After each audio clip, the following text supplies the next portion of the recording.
Modo sincrónico en el capítulo de hoy, categorías gramaticales. El sustantivo. Bien, ¿qué tal? ¿Cómo están? Bienvenidos a otro video más. En este caso vamos a ver el sustantivo. Vamos a empezar con las categorías gramaticales. Las categorías gramaticales se dividen en 9 categorías. Que son, bueno, vamos a ver hay que ver la filmina que dice categorías gramaticales, si no es como si no viéramos nada. Ahí está, categorías gramaticales, como les dije, muy bien, ¿eh? ¿Qué tal? Como les decía, son 9 categorías que son sustantivo, adjetivo, verbo, adverbio, pronombre, artículo, preposición, conjunción e interjección. No sé por qué me sale casi de pare de sufrir, pero por poco me sale ese acento. Pero bueno, todo bien. Empezaremos, como decía, con el sustantivo. El sustantivo, ¿por qué creen que se llame sustantivo? Piénsenlo tantito. ¿Por qué puede ser? Porque tiene sustancia. Muy bien, impresionante. ¿Dónde está? Acá está. ¡Wow! Tiene sustancia. Excelente. Y es correcto. Ahora, pensemos qué cosas son las que tienen sustancia. No me quiero ver muy filosófico porque también podríamos irnos por ahí. Vámonos un modo más básico. ¿Qué cosas pueden tener sustancia? Ok, bien, ya que se fueron un poquito, regresemos un poco y la versión fácil y barata es que semánticamente expresan nombres de seres y cosas materiales y abstractas, que son las cosas que pueden tener sustancia. Hasta ahí todo bien, ¿no? El sustantivo tiene sustancia. Ok. Aquí se pueden dividir en categorías que son primera categoría, primera taxonomía, primera jerarquización, primera, etcétera, etcétera, etcétera, puede ser esta, que es concreto y abstracto. Cosas concretas son las cosas que podemos tocar. Por ejemplo, bueno, nuestro cuerpo, la pantalla, la computadora, el teclado, este marco, la luz que está aquí enfrente, todo eso lo podemos tocar. Son cosas que podemos tocar, ¿ok? Y aquí, por ejemplo, se divide a su vez en otra categorización que son las comunes, cosas comunes, como lo que acabo de nombrar, el teclado, la computadora, la pantalla, el marco, concretas y comunes. Si se dan cuenta y se fijan, esto es muy importante, es más, les voy a poner ahí letrero porque esto es importante. ¿Dónde está importante? Importante, aquí está, importante, esto es importante. Los sustantivos comunes, concretos, en general comunes, se escriben con minúscula. Hasta ahí todo bien. Perfecto. Están los nombres, los sustantivos propios. Los sustantivos propios, concretos, se escriben con mayúscula. También esto es muy importante. Ahí está, es correcto. Háganle caso a Obama. Muy bien, gracias Obama. Ahí sería para también tener a Trump, pero no tengo algo de Trump. Pero bueno, la idea de los concretos es que, de los propios, es que son concretos, como decía, pero son específicos. Nada más hay uno, ¿de acuerdo? Es como, por ejemplo, Jonás, por ejemplo, bueno, la tele no, porque la tele es común. ¿Cuál más? Todo lo que dije, lo que acabo de nombrar es común, pero por ejemplo México, pues México nada más hay uno, ¿de acuerdo? Ajá, tal cual. Nada más hay uno. Entonces, cosas concretas como Jonás y México, concretas y propias, se escriben con mayúscula. Eso también es importante. Es importante. Muy bien, gracias, ok. Y también hay sustantivos colectivos. son los sustantivos que designan, que nombran, que identifican al conjunto, ¿de acuerdo? Tenemos ahí como ejemplos gente, que es el conjunto, por de ahí que esté mal escrito o que digan gentes. Se puede usar en un sentido poético, retórico, está bien, pero normalmente está mal escrito, ¿de acuerdo? Porque ya es colectivo de por sí, no hace falta ponerle tanto énfasis. Hay gente, hay bandada, hay ejército. Sí se puede, como en bandadas y ejércitos, como decía yo, escribir gentes, pero no, es poco frecuente. Son conjuntos, ¿de acuerdo? Ok. En los comentarios, por favor, pongan ejemplos, un ejemplo por participaciones de no, sustantivo común, no, porque está muy fácil. Un ejemplo de un sustantivo propio, un ejemplo aparte, un ejemplo de un sustantivo colectivo. ¿De acuerdo? Hasta ahorita llevamos dos sustantivos. También tenemos el sustantivo abstracto. El abstracto es abstracto porque no lo podemos tocar. ¿De acuerdo? No puedo tocar yo la amabilidad. Este soy yo no tocándola.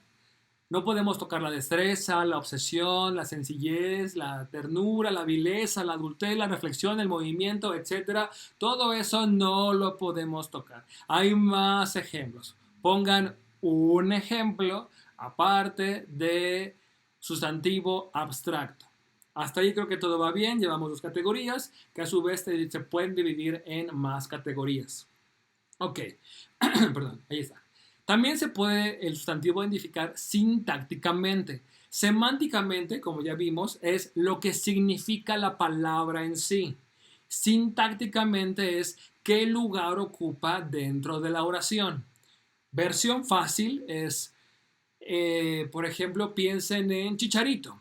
Chicharito semánticamente, pues es un hombre que hace comerciales, por ejemplo, para televisión o para Bimbo, para alguien más, ¿de acuerdo? No es comercial realmente, pero él hace comerciales como tal para Bimbo, ¿de acuerdo? Identifíquenlo, ok. Eso es Chicharito semánticamente, lo que él hace como persona, solito, él mismo, su función. Ahora, Chicharito dentro de la cancha es delantero.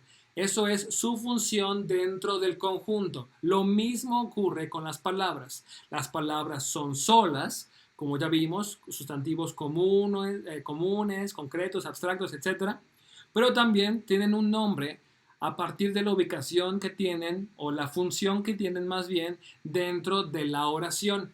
En este caso en particular, tenemos a México. México, como ya decía yo, es sustantivo propio, muy bien, gracias. Concreto, muy bien. Bueno, si dijeron concreto estaban bien, pero yo pensaba propio, pero estamos conectados, todo bien.